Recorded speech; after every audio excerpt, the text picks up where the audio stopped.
If you are looking to start a side hustle, but you're not sure if your idea is a good one or where to get started, then this is a video for you, as I'm going to tell you the 4 key ingredients that any successful side hustle needs. And the final ingredient is, in my opinion, the most important one if you don't want too many competitors or someone to steal your idea.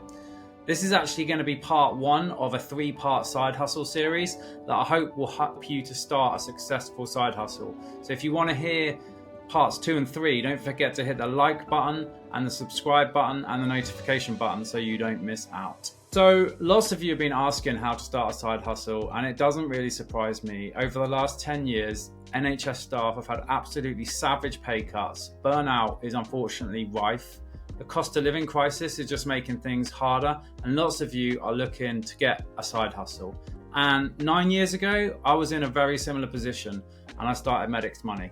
I'm not an expert, I've had no formal business training, but I'm just going to tell you what helped me to just get started. So in terms of a side hustle idea, is it a good idea or not? I think the most important thing is, does it solve a problem? And that might sound really obvious, but this is the biggest mistake that I see people make who start side hustles. Every good side hustle has to address someone's need. So it's got to make their life easier, remove a pain point. So it could be anything from giving people more time, giving people more convenience, or filling a specific service gap that you have identified. And your side hustle will only do if it provides a solution to a real problem. So before you jump straight in, just make sure that you do have a real problem. My caution here would be that just because you have the problem, it doesn't mean that lots of other people do as well. So try to validate your idea by asking people, do they have the same problem as you? The other point about choosing a problem is that the size or cost of the problem that you solve for someone else will affect how much they will pay for you to solve it. And this is so important, I'm going to repeat it, that the size or the cost of the problem that you solve for someone else will affect how much they'll pay you to solve it.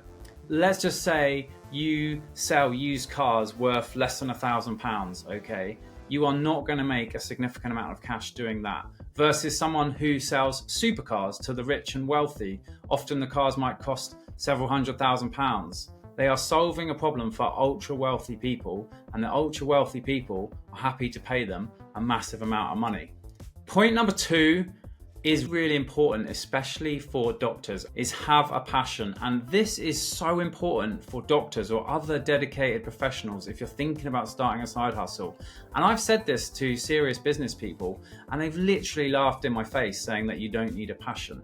But what I found is that if you have a career that you love already, like being a doctor, if you're going to start a side hustle, you need to be passionate about it, and you need to love it as much as being a doctor, or more, arguably, because you're going to have to give up time being a doctor, which you're passionate about, to do your side hustle, okay? But even more than that, if you have got a job that's reasonably well paid already, like a doctor, then you start a side hustle, the chance of you making money instantly on your side hustle that matches your doctor income is close to zero. I mean, get in the comments if you've got anything that does make money instantly, unless it's some kind of crypto scam. We're not interested in those crypto scams.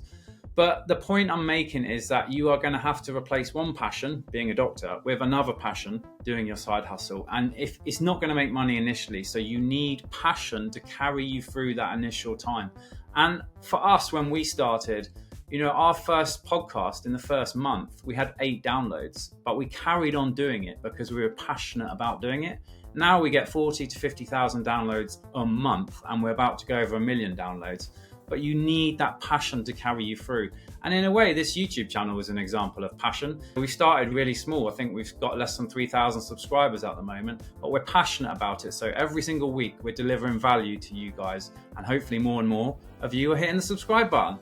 So I think passion is underrated, especially if you've already got a passion, because you're going to have to replace part of that passion with your side hustle. Number 3, have a money-making plan. This is related to passion, in my opinion, because It's fine to do something as a side hustle and think, aha, I don't want to make any more money. That's fine. If you're in that position, congratulations, that's brilliant.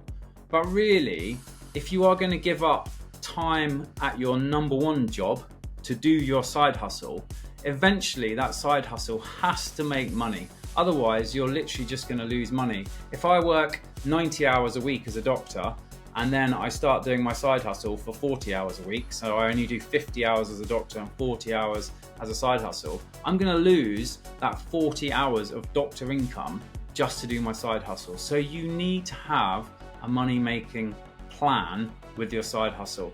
This is like an episode in itself, really, and if you want me to do one on different business models, you are going to be delighted, because part 3 of this, I'm going to be talking to Ed about different business models that I think, or we think, work well as a side hustle. But really, just have a think about it. Where's your money going to come in from? How are people going to pay? What's your pricing model? And just be realistic about that fact that, in my opinion, it is extremely unlikely that you are going to spin up a side hustle that instantly makes as much money as your original career. And that's not necessarily a problem initially. If you don't have a long-term plan, I think long-term you're gonna struggle. Point number 4, absolutely massive. You need to have an unfair advantage. An unfair advantage is something that just gives you a unique edge that sets you apart from the crowd. It could be a special skill, a unique perspective, or access to special resources. And Hassan Kuba wrote the business book of the year, which was called The Unfair Advantage. He actually came on the podcast, and you can see that episode in the archive. But his book gives a brilliant explanation of this. You just need an edge, a tiny edge, and that will give you less competition and an easier time. And if you're sat there thinking, I don't have an unfair advantage or a special skill, welcome to my world, okay? So let's look at Medic's Money. Ed, my colleague, is a doctor, accountant, and a tax advisor. A pretty decent unfair advantage, you would say, and pretty obviously an awesome unfair advantage for Medic's Money to have. But then look at me. My unfair advantage is not so obvious, and it actually comes from a position, and that is that I started from absolutely nothing, first doctor in my family, got into terrible debt at medical school, but I learned how to get myself out of that debt. And now I'm working towards financial freedom, free to make barely coherent YouTube videos. My point is that, yes, Ed's extra qualifications and genius is an amazing unfair advantage, but also your unfair advantage can come from a position of weakness like it did from me. And one concept that Hassan Kuba mentions in the book, The Unfair Advantage, is stacking up of your unfair advantages. And they don't just add up in a linear way, they can multiply, okay? When we started Medic's Money, Ed's unfair advantage, my unfair advantage was all we really had. We had nothing else. Then, over time, we built a large email audience. Over 46,000 doctors subscribe to our email list now. Then we took that email list, transported it into our podcast. Podcast now approaching 1 million downloads. And right now, hopefully, we're translating some of that audience into our YouTube audience. Did I mention to hit the subscribe button? So, we're stacking up unfair advantages as we go. But if you've just got a tiny little edge at the start, that's all you need, then you can start stacking them up. And recently, we've stacked up another massive unfair advantage in Medic's Money, which is that we've hired Andy Powell, who you've seen on some of the videos.